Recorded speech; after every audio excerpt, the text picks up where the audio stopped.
Namaskar and welcome to Indian Diplomacy, show on Doordarshan, India's national television channel about India's international relations, India's foreign policy, all its dimensions, and also India's involvement in multiple groupings around the world to shape and remake the existing international order. Viewers, in this episode, we are taking up a very pivotal partnership of India, which is with Germany. Germany and India have a strategic partnership for a long time, but there has been a significant upgrade in the relationship, both in the economic as well as in the defense and people to people dimensions. So, we're going to be discussing India Germany relations and also how Europe comes in and how Germany, Europe, and India together make an important group of like-minded countries. And to discuss this important relationship, I have a very special guest joining us via Zoom from Berlin, Dr. Garima Mohan. Dr. Garima Mohan is Senior Fellow at the German Marshall Fund. She's a scholar on Europe-Asia relations and also about Europe's increasing engagement with the Indo-Pacific. Dr. Mohan, welcome to Indian Diplomacy. Namaskar. Thank you so much for having me. So, Dr. Mohan, Germany and India go back a long way, but the strategic partnership has now reached a higher level with more engagements at the top with leaders of both sides. The intergovernmental consultations that we have has also been expanding. So, seeing India from your side, where you are in Berlin, how does it look, and why is India becoming more central to the way Germany looks at Asia and the Indo-Pacific in particular? So, how Germany looks at India, it has gone through a remarkable shift. When we look at the time when Chancellor Merkel was in power, India was always on the sidelines. Germany's Asia policy was simply put only its China policy, and all the other countries, all the other actors were on the sidelines. This started to change towards the end of Chancellor Merkel's tenure, where conversations about China became more rapid, more tense. The debate on China started becoming more sharp in Berlin. This really came to a head with the coronavirus crisis, where the image of China really plummeted, not just among policymakers, but also among domestic publics. That is when decision makers in Berlin started looking at India, started understanding that they need to create new partnerships, diversify away from China, and they started looking at India in a new light. This is really visible in the coalition agreement of the new German government. Even before they came to power, they had a coalition agreement which mentioned two important things. One, the dangers of the dangers of over dependence on China, and two, the need of revitalizing the Germany India partnership. They mentioned that the Germany India partnership had not lived up to its full potential by now, and so the new government will focus on that. And we've seen that focus translating into practice. The German Foreign Minister Annalena Baerbock was in Delhi in December last year, and now Chancellor Scholz is visiting. It is important to note the MEA announced that this is the first time a German chancellor is coming outside of the intergovernmental consultation mechanism. So the IGCs, for your viewer, this is a mechanism through which Germany and India meet regularly. This is the first time that a chancellor is coming outside of these consultations, in addition to these consultations, which really shows the importance that India has. And in addition to China, I have to point out Ukraine is also a factor. As soon as this war broke out, many countries in Western Europe, including Germany, realized how difficult it was for them to create coalitions and get the support of partners in the Indo-Pacific. And that's when they realized that they really need to invest in these partnerships, particularly India, and increase their engagement with Indian counterparts. So both China and now the Ukraine factor is an issue why India is suddenly important in debates in Western Europe, but also particularly in Germany. Yes, and Dr. Mohan, on this Ukraine issue, the German Chancellor's security advisor was in India, and he was saying that we see the world with similar lenses We don't want war, and we don't want conflict and fighting, and we don't believe in these. And we also have this shared approach of multilateralism in our foreign policy. So in that sense, India in Asia and Germany in Europe do seem to have very many common characteristics, isn't it? And they're similar types of powers, both leaders in their respective regions, but with this preference for multilateralism and for resolving disputes peacefully. And that's, I think, one of the reasons why these two seem to be gelling so well, isn't it? Indeed, I mean, Germany and India do have a similar approach, support for a multipolar world, support for multilateralism. India and Germany are also working together to ask for Security Council reform, for example, at the UN. So, of course, these are factors that are keeping both on the same page. I have to say, Germany is a bit more reluctant as a leader in its own neighborhood. India is more keen to fill the leading power role. Germany is used to leading from behind or leading from the middle. A lot of other European countries actually have criticized Germany, particularly in their response to Ukraine. But overall, yes, there is a lot of commonality in how we see the world and our foreign policies. And what the security advisor to the chancellor had mentioned at that point, he said that he understands the difficult geopolitical neighborhood that India is in. And I think he was trying to draw parallels with the European challenge with Russia and the Indian challenge with China, saying that there is a lot for the two partners to talk about. And they are in challenging neighborhoods, both of them. Absolutely. So much in common, similar types of countries with common destinies that have tied them together. Viewers, the point is that the Germany-India relationship is grown in lots of practical areas of cooperation.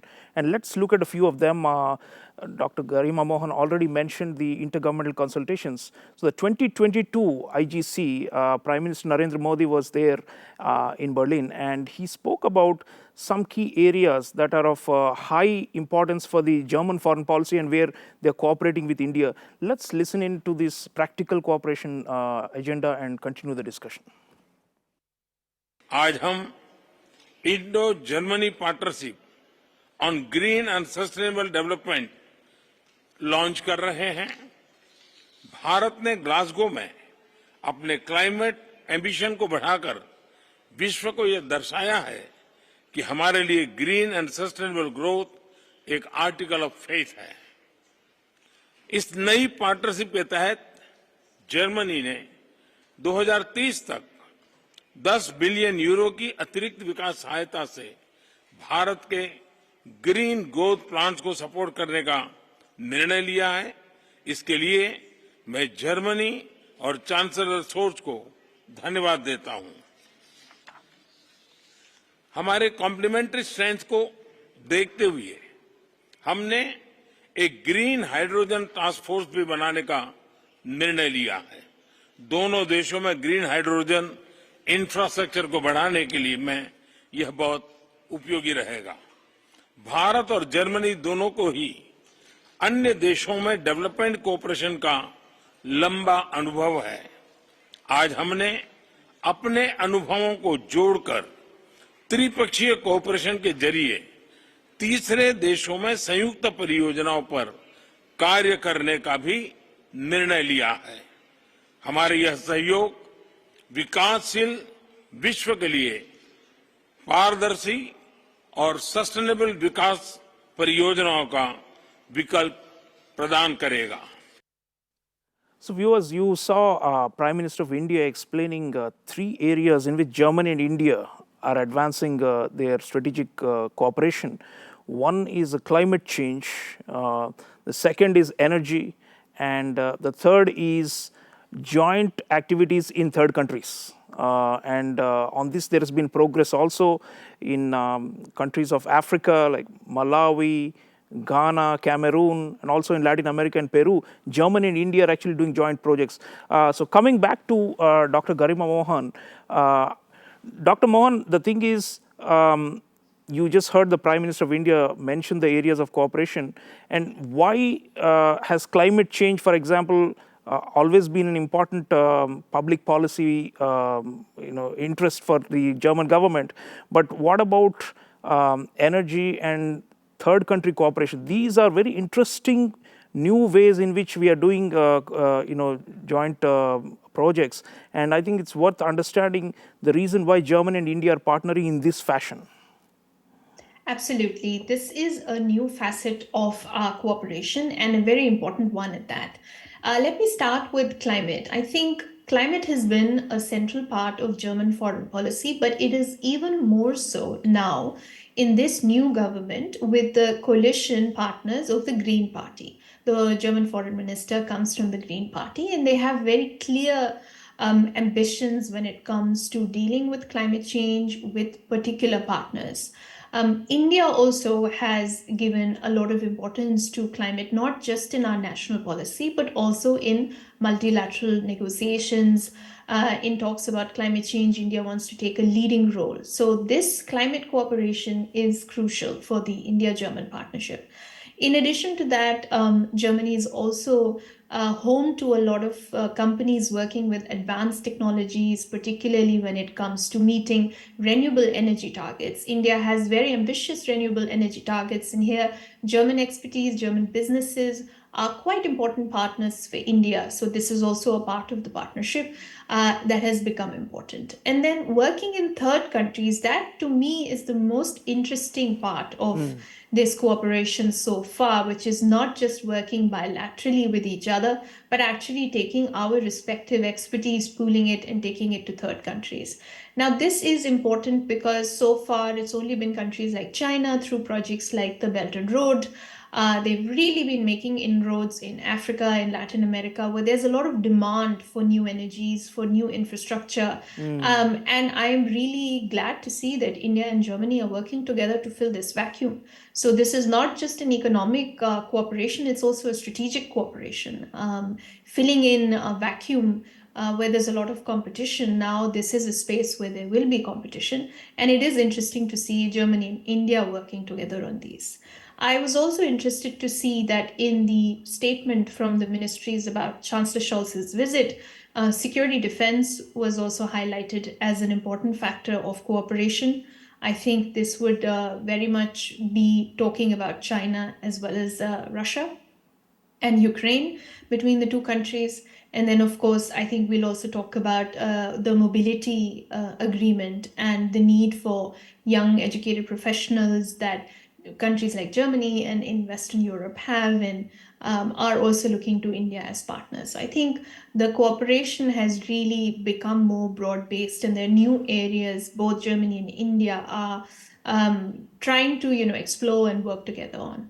Absolutely. So the migration and mobility agreement is a new development in the Germany-India relationship.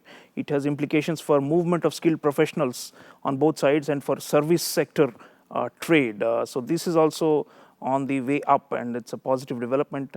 But viewers, Dr. Garima Mohan already mentioned China, and the China factor is preponderant in the way Europe has been trying to reappraise its approach to Asia and to the Indo-Pacific, and Germany is no exception to that.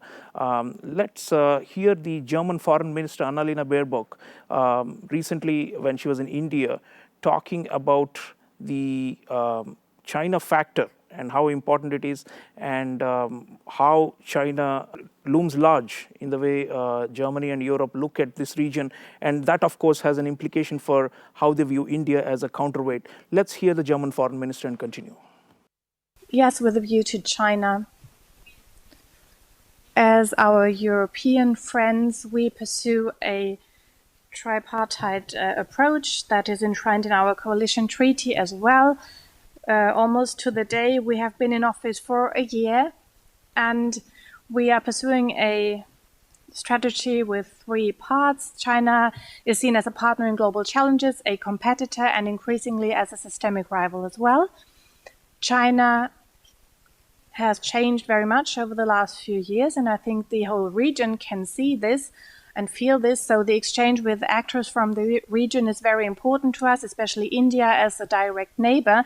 This is very important for us to have a good assessment of the challenges ahead. One of the newer points in our China strategy is the Indo-Pacific strategy. We will have more diversification in the Indo-Pacific area.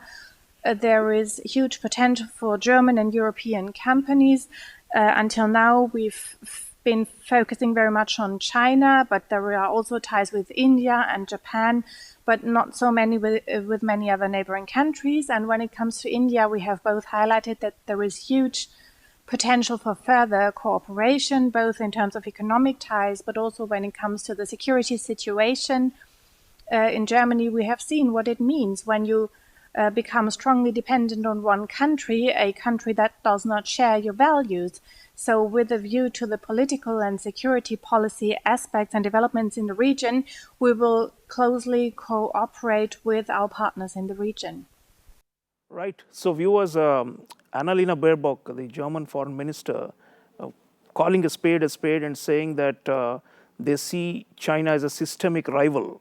Dr. Mohan, Europeans have juggled with this dilemma for a long time, and you've been studying it, how to approach the Indo-Pacific. There are a number of countries that have, including Germany, that have very strong economic ties and even dependence on the Chinese market over the years.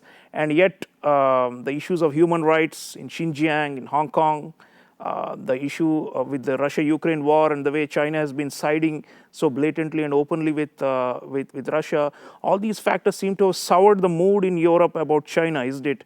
And therein looks like you said, India looks so much more benign, non-threatening, and more welcome and trustworthy partner. So how would you see the evolution of German and European approach to Indo-Pacific, and with a specific focus on China? Indeed, the mood in Europe has definitely soured on China. I think I would really like to stress for your viewers, because it is very apparent to me, sitting here in Berlin, how much the debates on China have changed in Europe. Often, when I come to Delhi, people say that Europeans are not aware of the China challenge, they're not critical enough, they're still doing a lot of business with China. And I have to tell you that the debates on China here have changed remarkably. So it's not just Ukraine. It started before that. It started with the issue of investment screening, saying that Chinese companies are trying to get a leg up over European companies. There's no level playing field.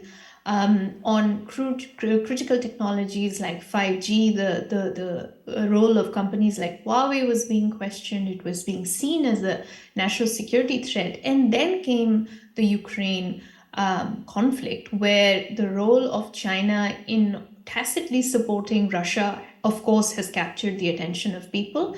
But also, policymakers are drawing a very important lesson, as Minister Baerbock just pointed out. They realized that they made crucial mistakes by being so dependent on Russia for their energy needs. And they said that they're making a similar mistake by being so dependent on China when it comes to the economy and market and businesses. That's why the number one focus of these countries now is to diversify, particularly in terms of market access, and companies to go out of China, either go away from China or look for a China plus one model. Here, countries like India, Vietnam become really important partners. So a lot of countries, in addition to their China strategies, are creating Indo-Pacific strategies simultaneously, which means how to deal with China, but at the same time, how to look for alternate partners so that they take advantage of the dynamic and growing economies that we have in the Indo-Pacific, where India, of course, is very important. Yes, go ahead. Dr. Mohan, yes, the diversification in economic terms makes sense, but about the defense role of the Europeans, including Germany, in the Indo-Pacific, there have been some joint exercises they have done. They've shown a presence by sending frigates and other things into the Indian Ocean and South China Seas. And there is the EU's Indo-Pacific strategy, which has got a strong security component as one of the pillars.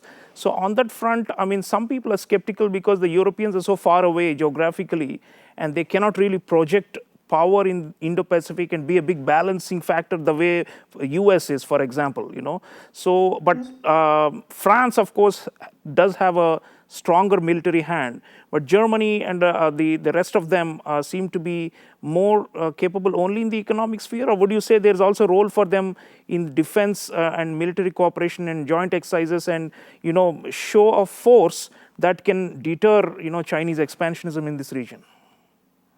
I think there is a limited role that Europe can play on hard security and hard defense. When it comes to, for example, frigates, joint exercises, yes, these are important symbolic gestures.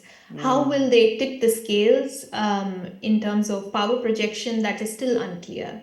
So I think there are two ways that Europe can help in managing security in the Indo-Pacific. One is indirectly. One is by playing a larger role in its own neighborhood. With the Russia challenge, Europeans have realized that they need to sort of wake up and deal with their own defense in conventional defense. By doing so, if Europe plays a more active role in protecting its own borders and neighborhood, that frees up the United States to engage more with the Indo-Pacific theater. So that is one part where Europe can play a role.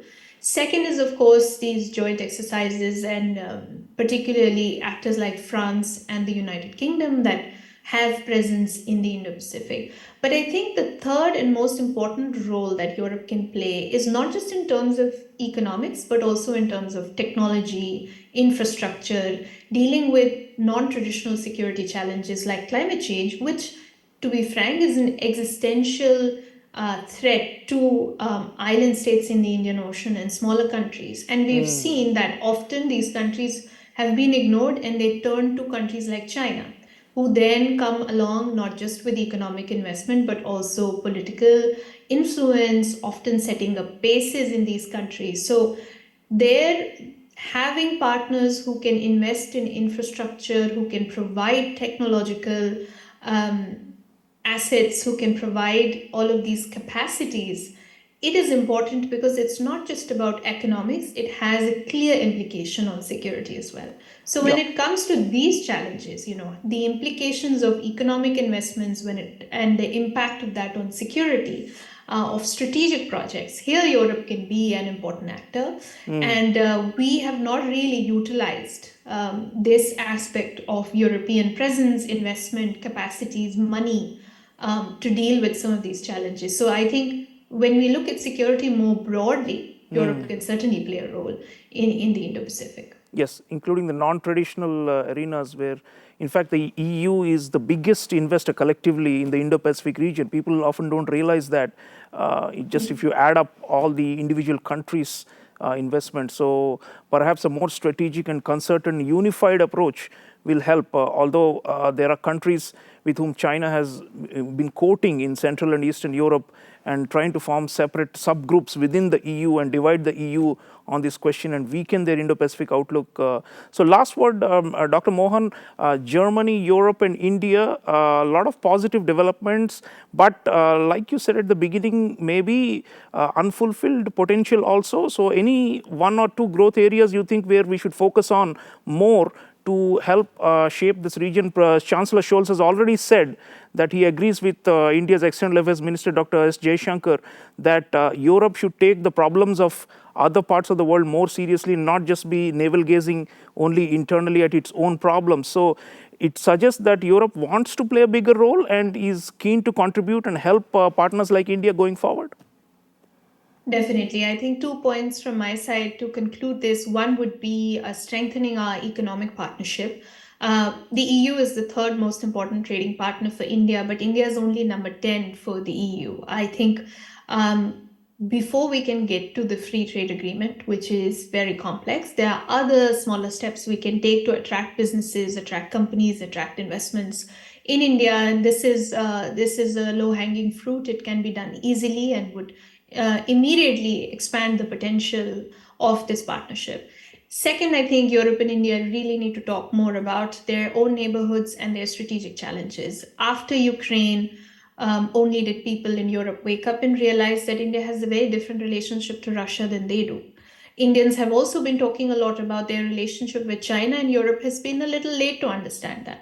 So I think, given how closely Russia and China are cooperating, it is in the interest of European and Indian partners to talk about their respective strategic neighborhoods and the overlap in challenges they see on all sides. Absolutely. So much to do for Germany, Europe, and India viewers, says Dr. Garima Mohan. And indeed, there is a lot of expectation on both sides that each should support the other in their crises and in their critical moments. And we hope that we can do more through convergence and mutual understanding and deeper strategic cooperation. So I want to thank Dr. Garima Mohan for sharing specialist insights about this topic. Thank you so much, and thank you for your work for promoting India, EU, and India-Germany cooperation. Thank you very much. Thank you for having me. So viewers, Germany and India are upping the cooperation to higher levels, and it has implications because Germany is the de facto leader of Europe, and so the entire European Union usually follows the cues and the lead agenda set by Germany and France. Already France and India have got a very, very strong cooperative relationship, and now if Germany and India also get stronger, you can assume that the whole of the EU will turn in India's geopolitical and economic favor, and that's what we are looking for. So keep thinking about these shifting times and changing landscapes and how faraway countries can play important role in India's rise. I'll see you again next time. Until then, take care.